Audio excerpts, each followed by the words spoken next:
Adam Noble-Forcey here for Seconds Out. Very happy to be joined with the man from down under, Alex Winwood. Exciting light flyweight coming out of Australia. How you doing, Alex? Yeah, very good. Thanks for having us on, Adam.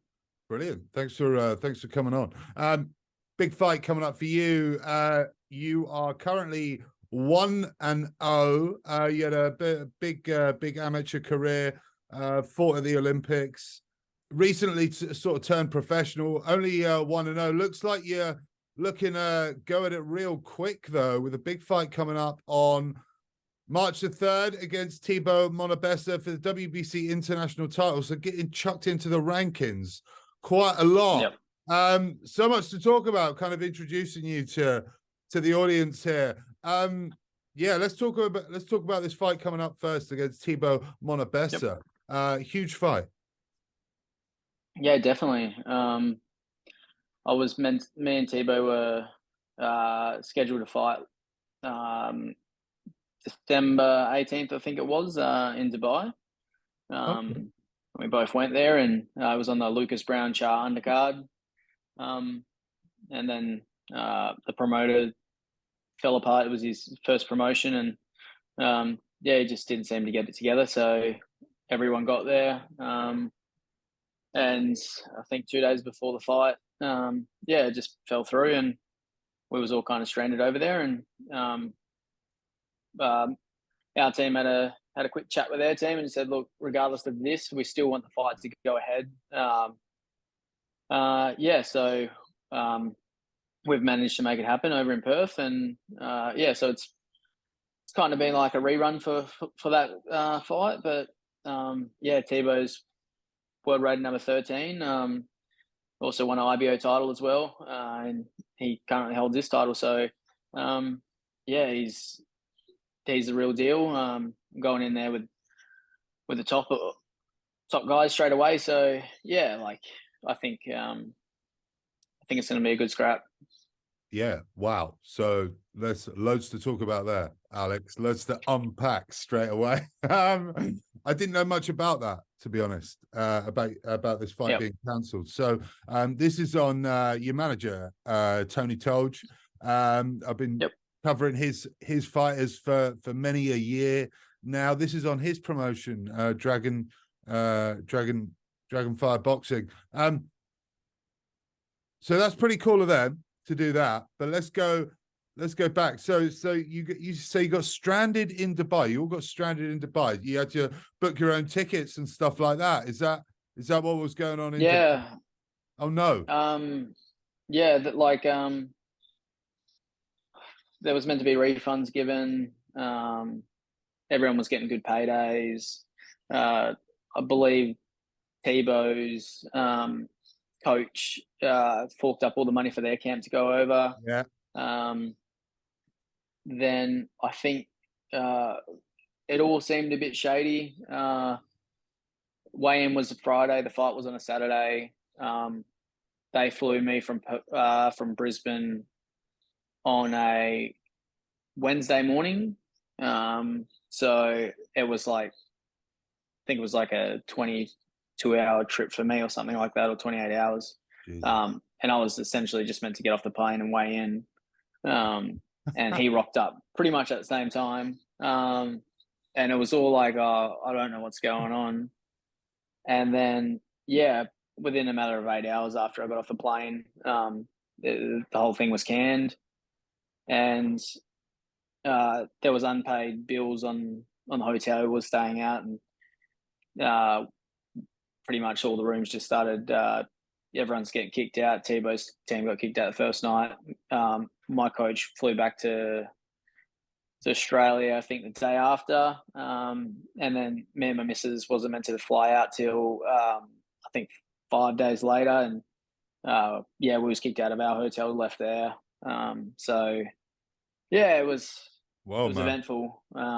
Yeah, the week before Christmas, everyone thought was going to have a good fight, you know, get paid, things like that. And yeah, before you knew it, was forking out, you know, thousands of dollars just to stay afloat and get home. And yeah, wasn't a bad place to get stuck in, but you know, when cash is it's pretty tight at Christmas time, and you think Yeah, one thing's going to happen, and something else yeah. happens. You know, it's not a good.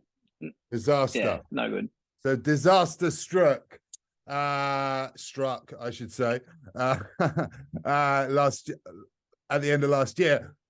But no matter, you got the fight coming up on the 3rd of March. So that's pretty cool. That's that you managed to get the funding together to get him over to Australia, and that's cool. Yeah. Talk to me about that. Yeah, How did you make that happen then? I've got pretty good support from the city that I'm from, Perth, as well.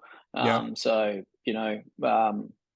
my sponsors are getting behind me, and they want to see me have every opportunity. And I've told them, look, we can go the long way. I could do it over multiple years, or we can keep the cash up ourselves and we can put it on. So they're fully behind me. They put the cash up on behalf of my team. So yeah, no, it's really good.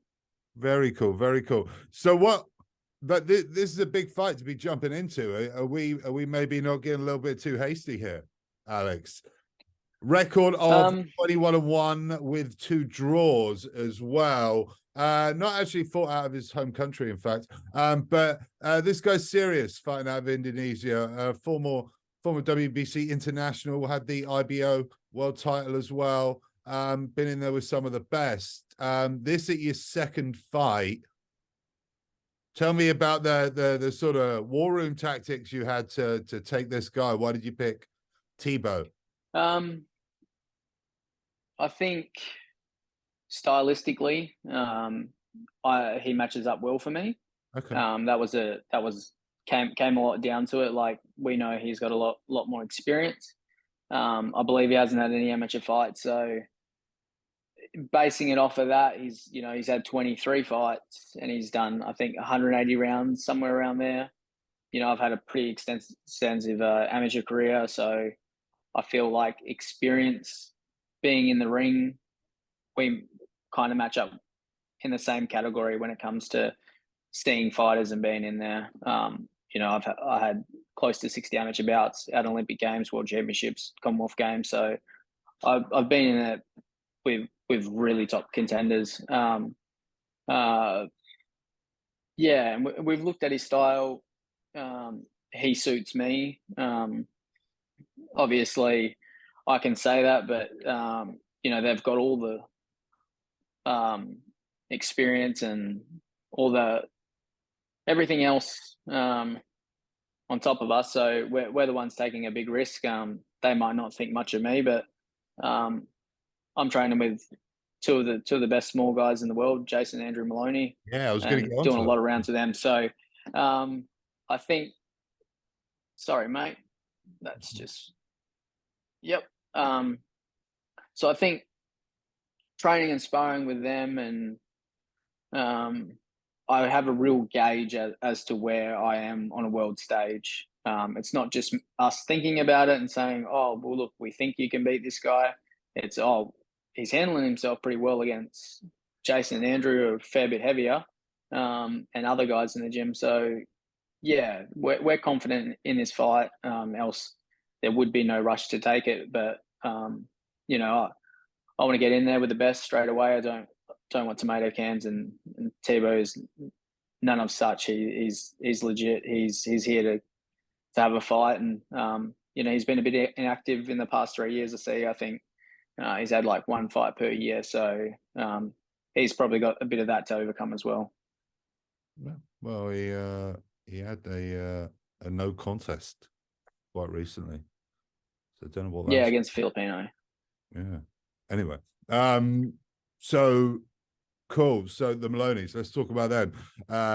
Jason and Andrew fighting a couple of weights above you. So you've been sparring those guys and stuff. Tony has got a lot of fights down at your weight anyway. So you've got pretty good work locally, yeah, or reasonably. Yeah, local. Definitely. Yeah. Yeah, working with the Maloneys. I'm pretty sure I saw them working in your corner for one of your amateur bouts. Am I wrong? Yeah, I'm sure I saw that. Andrew worked my corner for my selection event to go to the Commonwealth Games. So yeah, How did that that's work? a good How did memory, that actually. happen? Yeah. I don't know, he just came down to watch, and I only had one other person in my corner, and he's like, "Oh, I'll give you some water, eh?" I went, "Yeah, might as well." And we had a bit of a laugh about it Yeah, you afterwards. made a big deal. But Made a big deal about yeah, it. it was actually, it's a really cool memory. Because I was only just moved over to Queensland from Perth. I think maybe 3 months beforehand. So I was in the gym for 12, 12 weeks, and then he's cornering me, and yeah, it was a really good bonding experience, and he gave me the right instructions. Obviously, I won by stoppage that day, so yeah, it wasn't too bad. Okay, cool, cool. So are you where are you based now? And your training situation? Tell me about that. Yeah, so I'm with the boys. I'm over at Coogin, which New South Wales, Kingscliff. Yeah, Um, okay. So you moved over there, yeah? Native of yeah, Perth, yeah? yeah. Okay. So I've been over here for the past 12 months. I think this week actually. Yeah, so I had to wanted to take it serious, and as serious as I thought I was taking it while I was in Perth. I was working and trying to box at the same time, and sparring is very limited over there, and not too many people close to my size unless they're like a youth or a young female youth. So yeah, I knew that the world class sparring's over here, and if I wanted to go to the next level, I had to make the move, and yeah, it's paid off. Yeah, and are you with Angelo Hyder? Is that who's trading you? Yeah, Okay, amazing. So you're with the Maloneys all the time then. So they're they've been hanging with some of the best former world champions, former world title contenders. Um, that must be huge, rubbing shoulders with them. Tell me about their sort of influence. You must have been sort of watching them coming up anyway, as you were about to turn professional when you were in the amateur ranks.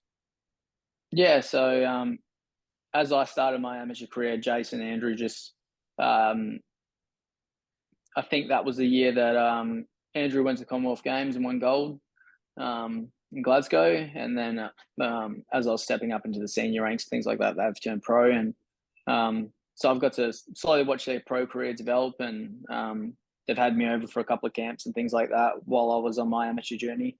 And just being over here for them a couple of times, I just thought, like, if I ever do turn pro, like, this is the place I want to be. Like, they've got a wealth of knowledge, they're great sparring, and they're very, very willing to help you learn and things like that. So, well, in my case, I guess I don't reckon their opponents they'll give you too much away. But yeah. So once I made the move, I've just managed to like become head and shoulders above my former self, and how I was slowly developing and maybe even plateauing a little bit by myself over in Perth. But with everything they bring to the table, especially Angelo too, like I feel like I've progressed a lot further along in my development, which kind of was a bit stalemated in Perth, just for the fact that I didn't have partner work all the time. I might not even inspired once a week, but now we're sparring 3 times a week and doing small tactical work. And they obviously tell me what they think about my sparring and fights. And yeah, it's been a progression that I needed. And if I didn't have it, I'd still be way behind the 8 ball, and I wouldn't be able to challenge Tebow at all if I hadn't been over here for such a time. Interesting, very interesting. So talking about sort of the background of what it takes to sort of compete at that level, yeah, you'd be fighting much lesser opponents for a much longer Yeah, time. exactly right. Yeah.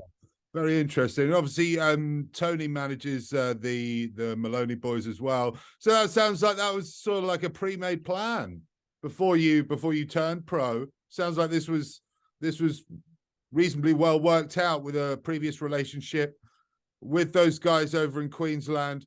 Am I right in thinking that? Yeah, exactly. Like, Yeah. at first, I didn't have an intention to turn pro while I was like fighting amateur and things like that. I just wanted to go to the Olympics and win a medal. And I guess things change, and I just thought, well, I've been over there, and I enjoy the atmosphere and how they train and things like that. And they obviously got a lot different training style than I had before. So, if you want to learn, you have to do things a bit different. So, yeah, I just thought there's no point going to a different gym in Perth where I already know like what kind of who the coaches are and the sparring partners are already. And then I just went, well, they've got the two Moloneys up here. They got Bruno. Then they have a lot of people coming in and out. So it just seemed. I think, in my personal opinion, that anyone that's under like 55 kilos, this is the best gym in the country. Like you're not gonna have a better stable of fighters in the smaller weight classes than ours. So yeah, I think we work well with each other and we bring each other up. And I can't wait to see them have success this year and bring home some titles. Yeah, it could be a big year for your gym. So obviously got your mind solely focused on Tebow, but there's obviously an intention to hit this division quick and go for a world title at some point. Yep. So how quick are you looking to move here?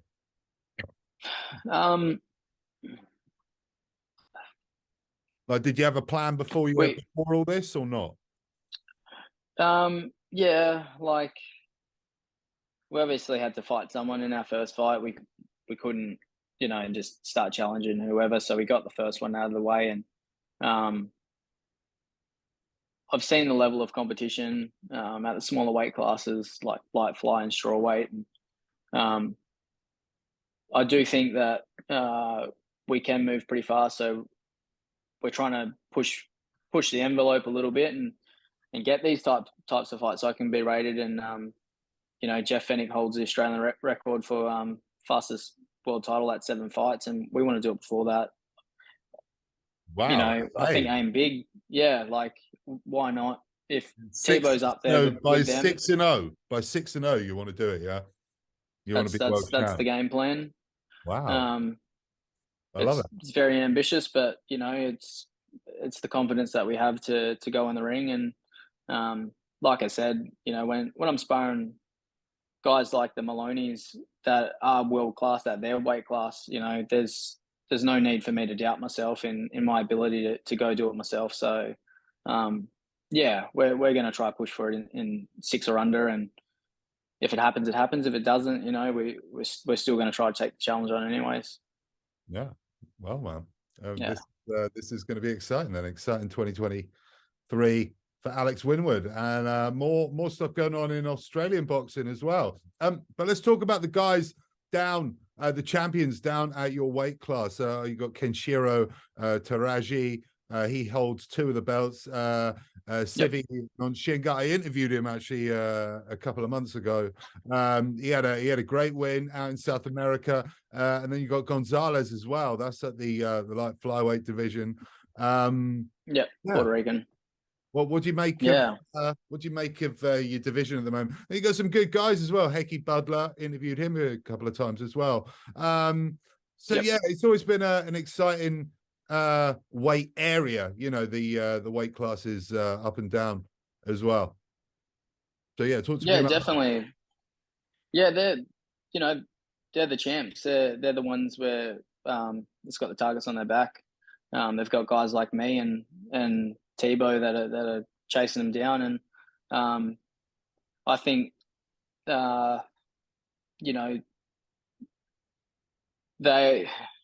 they've got more experience. Some of the Jap, he's a bit of an awkward fighter. The way he boxes, he stands a little bit upright sometimes. I'm a bit shorter than most of them by box rec, anyways. Whether that happens when I stand next to him or not, that's another situation. So yeah, I think it's exciting that they're good fighters. When hopefully I get these matchups, we bring a bit of attention to these small weight classes because they're good fighters. They deserve the credit. They deserve to be, pushed as superstars, because I just feel like there's It's not as much respect given to the smaller weight classes in terms of just boxing media and the general boxing public anyways. So I think that, there's some good matchups there for us, and I don't think any of them are unbeatable. So yeah, I'm happy to scrap with any of them.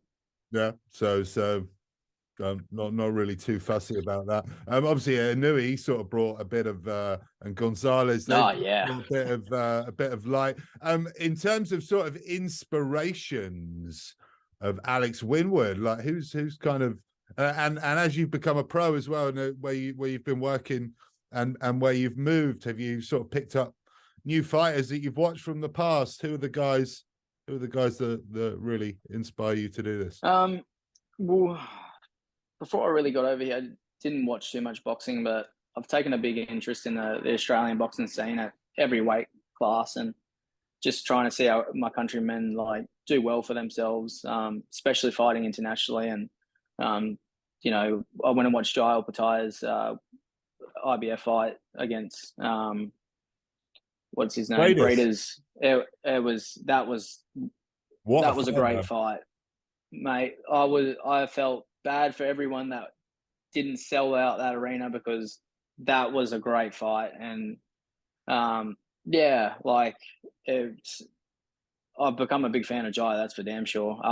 He's got a big heart. Like that was beat the man as well. Beat the man. Yeah, as well. You could feel them punches on yourself, and I was like, wow, this is.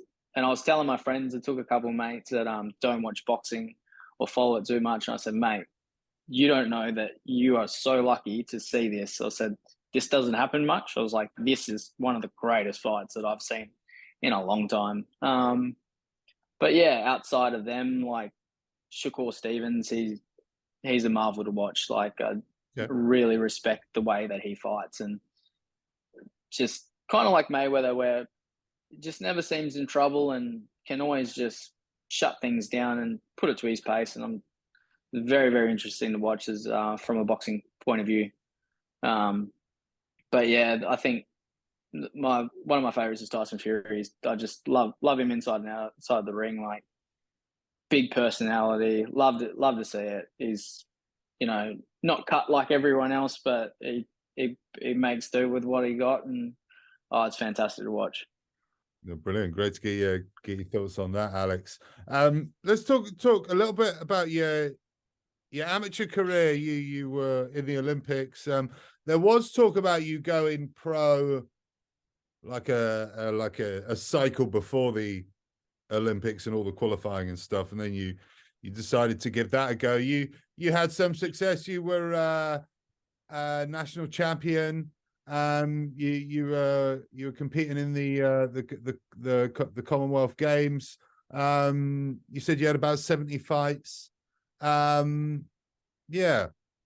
How did you find life in the amateurs? Oh, it was great. I had such a passion towards boxing. Like just going through the amateurs, meeting new people, getting to travel the world and have all these experiences, and just very fortunate for boxing to give me all them opportunities. I just started out training in the backyard gym and kind of didn't know where it was going to take me. And before I knew it, I got on the road to Rio and won my first national title and tried to qualify for that. But I think I had like 17 fights at that point, and found myself on a world stage and competing against like former Olympians, and at the time getting bashed up with my 17, 18 fights. And I went, whoa, this is the real deal here, mate. I just pretty much stepped up from fighting youths and then fighting former Olympians for a spot to go to the next Olympics. So it was a big culture shock and shell shock to myself, kind of stepping out into them arenas. But then I started setting goals and said, look, I want to go back to the Olympics and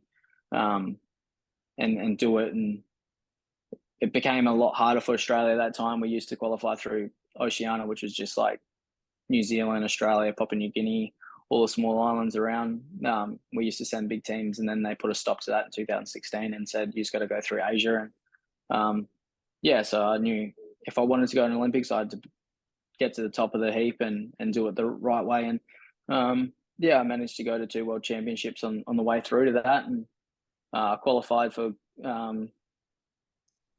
Gold Coast Commonwealth Games, but we could only send so much, and they cut my weight class and didn't send me as a result of that. And I just kind of took it in my stride and just thought, look, if you're not going to send me, I'll show you that I'm good enough, and I'll go to an Olympics and I'll skip a Commonwealth Games. And so I got to Tokyo, and what a different Olympics that was. That's for sure. It's very eerie, so that very was all quiet. COVID Olympics, yeah? Yeah. Whoa. Yeah, and I came up against Patrick Chiemba from Zambia, and he was quite new to the international scene, a very awkward fighter. I thought, he's awkward, but I'll get through this guy. He gave me a lot of trouble when I got out there, and good fight. He shocked me. He shocked a lot of people at the Olympics. But I managed to put myself in a situation in the second round, and we was tied going into the last, but I just didn't have that ring awareness. I hadn't boxed for, I think, 16 months at that point, due to COVID. I qualified I qualified for the Olympics February the year before, or March the year before, and you didn't box all that time in between. Nah, so WA was segregated from the rest of Australia already, so I couldn't get out, and pretty much couldn't do much. Like I got to spar and things like that, just against people in Perth, and then we started to get ready for the Olympics, and I think we had a 4-month training camp, and I got over to Queensland here, and we did a little bit here, sparred a small amount, but meanwhile, all the Europeans and all the American countries, they were just fighting between one another and getting a good run in towards the Olympics. And we got over to Colorado, I think a month before the Olympics, and did a bit of a training camp there, but it's not the same as having a fight, like we were sparring 5-minute rounds and 4-minute rounds and things like that. It's not really simulated to 3-minute rounds, and weird time, wasn't it? Yeah, strange. Yeah, it was a bit different. So a bit different. Yeah. Yeah, you could say that. Okay, finally, I'll just ask you. So Australia, you representing Australia all over the world. I get the impression that sort of meant something to you as well, because you're doing all this. Not getting involved in the paid ranks. I know you get some funding and stuff like that, but am I right? Not like GB. That? No, you don't. Okay. Am I right thinking that was quite a big thing for you? It was 100%. Like, it just seemed like such a far-fetched reality for me before I started to go and represent Australia on the international stage, and before I knew it, I was started to get to some smaller comps and things like that. And then, to do it at an Olympics and the Commonwealth Games was just breathtaking. It was fantastic. Aussie, 100%, brilliant. I'm very, very proud Australian. Brilliant, man. So are you going to sort of carry that on to the professional scene? A lot of the Australian fighters do. You've got a little bit of a revolution going on in Australian boxing. Are you looking forward to sort of like representing the scene down there? And are you looking forward to sort of bringing fights there? You're fighting in your home country at the moment. Yeah, definitely. I hope that this era of boxers from Australia is to be, one of the best. I think hasn't been a boxing scene like this here for a long time in Australia. We've had a few champions in between, but nothing like the likes of that we have now, where everyone's on getting good promotional deals with Matchroom, Top Rank. Australia's going global, and people are starting to see the talent pool that we have on the world stage, in the pro scene. So it's definitely been good. I'm happy to do my part, and hopefully,